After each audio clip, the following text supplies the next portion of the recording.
સુરતના સચિન વિસ્તારમાં કરાઈ ખૂનની ગંભીર ઘટના, 2 આરોપી ઝડપાયા। તારીખ 23 જૂન રાત્રે લગભગ 11 વાગે રવિ શિરસાટ અને પવન ચૌહાણ યામાહા મોટરસાઇકલ પર પાંડેસરા તરફ જઈ રહ્યા હતા। દરમિયાન આઇસોલેશન રોડ પર સફેદ કલરની 4-વ્હીલર ગાડી એમની બાજુમાં આવી।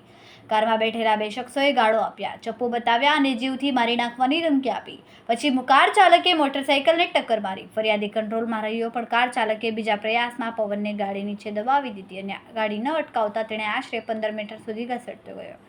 પવનનું ઘટના સ્થળે જ દુઃખદ મૃત્યુ નિપજ્યું। ત્યારબાદ આરોપીઓ ફરિયાદીને પણ ચપ્પુ વડે ઈજા કરીને ફરાર થઈ ગયા। ઘટનાની ગંભીરતાને ધ્યાને લઈને સુરત શહેરની સચિન પોલીસે ટેકનિકલ અને ઇનપુટના આધારે માત્ર કેટલાક કલાકોમાં બંને આરોપી અનિલ ઉર્ફ કોમડી, અશોક સપકાળે, હક્ષન ઉર્ફ હલદીપ રાઠોડને 4-વ્હીલર અને હથિયાર સાથે ઝડપી લીધા। આરોપી અનિલના નામે અગાઉથી 15થી વધુ ગુનાઓ નોંધાયા છે। પાસા હેઠળ કાર્યવાહી પણ થઈ ચૂકી છે।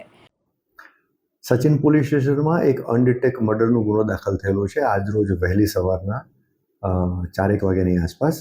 આ ગુનાની ટૂંક વિગત એવી છે કે ગઈકાલ રાત્રે એટલે કે 23/6ના આશરે 11 થી 11:30ની આસપાસ આ ગુનાના ફરિયાદી જે છે રવિન્દ્ર ઉર્ફે રવિ સુભાષ સિરસાટ અને એની સાથે જે ભોગ બનનાર મરણ જનાર છે પવન રાધેશ્યામ ચૌહાણ, આ બંને સચિન દૂરદર્શન જે ટાવર છે ત્યાંથી આઇસોલેશન રોડ તરફથી પાંડેસરાના ઘર તરફ જઈ રહ્યા હતા। તે દરમિયાન એક 4-વ્હીલ વાહન પાછળથી આવે છે। એ 4-વ્હીલ વાહનમાં એનો જે ચાલક છે એ અને એની સાથે એક અન્ય ઇસમ બેઠેલો છે। એણે ગ્લાસ ઉતારી અને ડ્રાઈવરની બાજુમાં જે વ્યક્તિ બેઠેલો છે એણે આ મોટરસાઇકલ ઉપર જતા બંનેને જાનથી મારી નાખવાની ધમકી આપી અને ગાળો બોલે છે અને છરી બતાવે છે। ત્યારબાદ આ જે 4-વ્હીલ વાહનના જે ચાલક જે છે એ મોટરસાઇકલ ઉપર જે બંને વ્યક્તિ જાય છે, ફરિયાદી અને ભોગ બનનાર, એમને ટક્કર મારે છે અને એ ટક્કર વાગવાથી આ જે મોટરસાઇકલ છે ડિવાઈડર જોડે અથડાય છે અને પછી જે ભોગ બનનાર જે છે એ ગાડીના નીચે વ્હીલમાં આવી જાય છે। તો ગાડીને આ બ્રેક પણ નથી મારતા અને 15 મીટર સુધી ધસડી અને લઈ જાય છે। આ બંને જે ફરિયાદી અને જે ભોગ બનનાર જે મોટરસાઇકલ ઉપર હતા એમની સાથે બીજા 2-વ્હીલર અને 4-વ્હીલરમાં પણ બીજા વ્યક્તિઓ એમની પાછળ આવતા હતા જે એમના પરિચિત હતા। એ ત્યાં જાય છે, એમને ઊભા કરવાની કોશિશ કરે છે।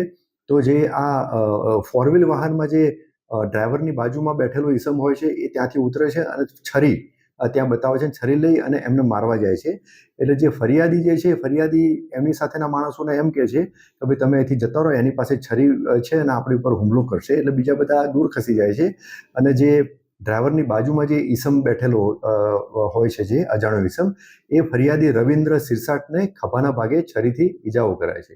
ત્યારબાદ આ બંને જે આરોપી છે ત્યાંથી નીકળી જાય છે। આ જે ફરિયાદી જે છે એ વધુ સારવાર અર્થે એને સિવિલ હોસ્પિટલમાં દાખલ કરવામાં આવેલા છે અને જે ભોગ બનનાર પવન ચૌહાણ એને ગંભીર ઈજાઓ થતાં એનું ડેથ થાય છે।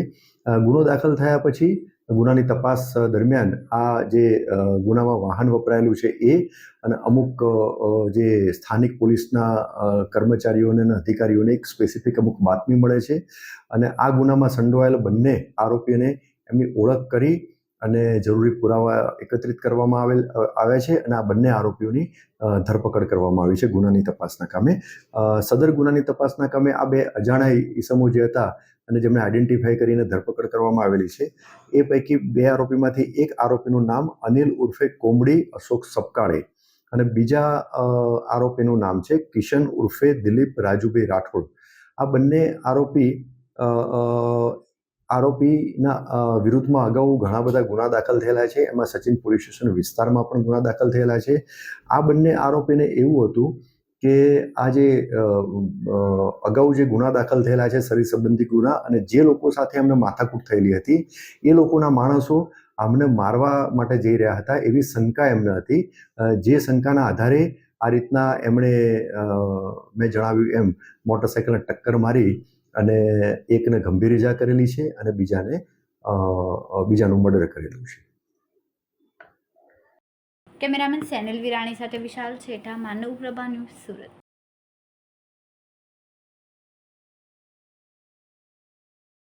અમારા વિડીયોની નવી અપડેટ મેળવવા માટે સબસ્ક્રાઇબ કરો માનવ પ્રભા ન્યૂઝ ચેનલને બેલ આઇકન ક્લિક કરો લેટેસ્ટ વિડીયો સૌથી પહેલા મેળવવા માટે.